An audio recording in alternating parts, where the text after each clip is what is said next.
Hello friends, তোমরা সবাই কেমন আছো? যেমন সুস্থ আছো তবুও কমেন্টে জানাবে তোমরা কেমন আছো। তো দেখতেই পারছো এখানে আমি সকাল সকাল চলে আসলাম। তো স্নান করে কিছু কাপড় ছিল সেগুলোকে ধুয়েছি। তারপর আসেই তো আমাদের কাজ, উঠান ছুটতে হয়। তারপর অনেকগুলো বাসি আগের দিনের বাসন থাকে সেগুলোকে মাজতে হয়। তারপর কিছু কাপড় ছিল সেগুলোকে ধুয়েছি। তো সমস্ত কাজ সেরে কিন্তু আমি ঘরে এসেছি স্নান করার পরে। তো দেখতেই পাচ্ছ দুটো ঘর একবারে আমি সরে নিচ্ছি। তো দুটো ঘর সরার পরে কিছু কাপড় যে ধুয়ে এনেছি, তো সেই কাপড়গুলোকে আমি একটু রোদে দিয়ে নিব। তারপর আমার বর চলে আসবে ক্ষেতের থেকে, তারপর এসে না হলে হাল্লা করবে, তার জন্য একটু তার ঝটপট করে দিয়ে চাটা বসাতে হবে। তো দেখতেই পাচ্ছ এখানে আমি চা বসাতে চলে আসলাম। আমার মেয়ে আবার জিজ্ঞেস করছে না কী করছো, আমি কি চা বসাচ্ছি। তো দেখতেই পাচ্ছ ও কী বা আগিয়ে দিল মনে পড়ছে না আমার, যাই হোক। তো ও কিছু হলেও একটু একটু করে কাজ করে দেয় আমার। তো এখান থেকে চা বানার পরে চলে গেলাম দুজনে মিলে চা খেতে। তো দেখতেই পাচ্ছ আজকে বিস্কুট দিয়ে চা খাচ্ছি। দুজনে মিলেই চা খাবো, কারণ ওরা দুই বোনই আর কি উঠেনি আজকে। ও আর আমি দুজনে মিলেই খাচ্ছি। আমার বর এখনও ক্ষেতের থেকে আসেনি। যাই হোক, ওর বাবা আসার পরে তো চাটা খেয়েই নেবে।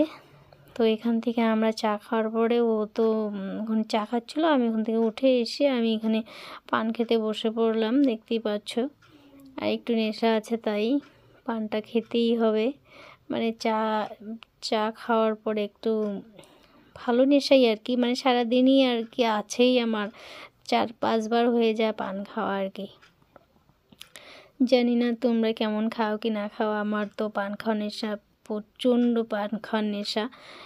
আবার এই নেশাটা বেশি একটা ভালো নয়।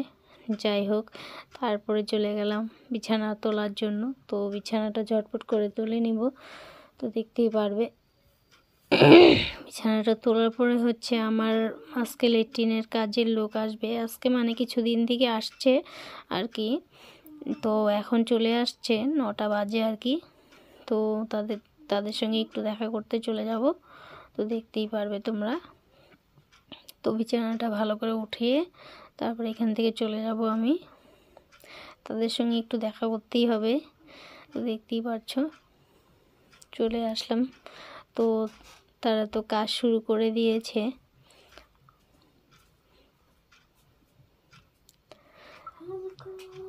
তার মধ্যে গিয়ে আমার মেঝুমি উঠে পড়েছে। তো সে উঠে বলছিল, মা চা এতগুলো কার? তো আমি কি চা এতগুলো তো নয়, আর একটু চা বসিয়ে দেও। বলছে যে পারবে না। যাই হোক, পারবি না যখন আমারই বানিয়ে দিতে হবে। তারপর এখানে কিছুক্ষণ আমি দাঁড়িয়ে থাকার পর ঘরে গিয়ে রান্না বসিয়ে দিই, কারণ অনেকটা বেলা হয়ে গেছে।